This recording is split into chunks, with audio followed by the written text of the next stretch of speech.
সাবরুম মহকুমার অন্তর্গত সাচ্চাদ এগ্রি সাবডিভিশনের ব্রজেন্দ্রনগরের বাসিন্দা মিঠুন নাথ এবার নতুন আশার আলো দেখছেন বিদেশি জারবেরা ফুল চাষে। Mission for integrated development of horticulture 2024-2025 প্রকল্পের আওতায় তিনি সরকারি সহায়তায় শুরু করেছেন সুরক্ষিত কাঠামোর অধীন জারবেরা ফুল চাষ। 200 বর্গমিটার এলাকা জুড়ে গড়ে তোলা হয়েছে আধুনিক ফুল চাষের পরিকাঠামো, যেখানে রোপণ করা হয়েছে প্রায় 1200টি জারবেরা ফুলের চারা। পুরো প্রকল্পে ব্যয় ধরা হয়েছে 3,99,281 টাকা। প্রকল্পটি বাস্তবায়ন করছে ত্রিপুরা সরকারের উদ্যান পালন এবং মৃত্তিকা সংরক্ষণ অধিকরণ, এবং কাজটির দায়িত্ব দেওয়া হয়েছে বেঙ্গালোরের ফ্লোরেন্স ফ্লোরা মার্কেটিং সংস্থাকে। গত 20 নভেম্বর 2025 ফুলবাগান তৈরির কাজ সম্পন্ন হয়। বর্তমানে কৃষিক্ষেত্রে আধুনিক প্রযুক্তির ব্যবহার এবং বিকল্প আয়ের পথ তৈরি করতে সরকার যেভাবে এগিয়ে এসেছে তাতে উপকৃত হচ্ছে বহু প্রান্তিক কৃষক। জারবেরার মতো বিদেশি ফুলের বাজার মূল্য তুলনামূলক বেশি হয় এ ধরনের প্রকল্প ভবিষ্যতে মিঠুন নাথের আর্থিক স্বাবলম্বিতার পথে এক বড় হাতিয়ার হয়ে উঠবে বলে মনে করছেন সাচ্চাদ এগ্রি সাবডিভিশনের সুপারিনটেন্ডেন্ট মনোহর দাস সহ এলাকার মানুষ। স্থানীয়দের মতে শুধু একজন কৃষক নন, এ ধরনের প্রকল্প গ্রামের বহু যুবক এবং যুবতীকে আধুনিক কৃষি এবং ফুল চাষে আগ্রহী করে তুলবে। সরকারি সহযোগিতা, প্রযুক্তিগত পরামর্শ এবং বাজারমুখী পরিকল্পনার সমন্বয়ে দক্ষিণ ত্রিপুরা ধীরে ধীরে গড়ে উঠছে আত্মনির্ভর কৃষির নতুন দিগন্ত হিসাবে। গোটা বিষয় সম্বন্ধে আজ সংবাদ মাধ্যমকে জানান কৃষক মিঠুন নাথ এবং সাচ্চাদ এগ্রি সাবডিভিশনের সুপারিনটেন্ডেন্ট মনোহর দাস। নমস্কার, আমার নাম মিঠুন নাথ। আমার বাড়ি সাচ্চান ব্লক আন্ডারে ব্রজেন্দ্রনগর পঞ্চায়েতের 4 নম্বর ওয়ার্ড।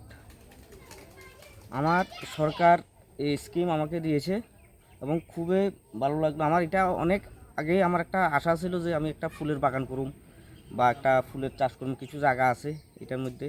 এরপর শুনি যে গভর্নমেন্ট থেকে সাহায্য করে, তারপরে আমি যোগাযোগ করলাম। যোগাযোগ করানোর পরে তো এই গভর্নমেন্ট আমার এই জিনিসটা দিয়ে গেছে এবং তারা সব কিছু ফুলের চারা থেকে শুরু করি এবং ঘর থেকে শুরু করে সব কিছু তারা আমার দিয়া এবং ফুল চারাটি লাগাইয়া দিয়ে গেছে, কীভাবে করতে হবে সব কিছু বুঝাইয়া দিয়ে গেছে। অনেক ওষুধপত্র দিয়ে গেছে, সার ওষুধ বিভিন্ন রকমের কিছু দিয়ে গেছে। এখন বর্তমানে ফুল কিন্তু ফুটতে আছে, ফুলটি খুব সুন্দর। এখানে 5টা কালারের ফুল আছে।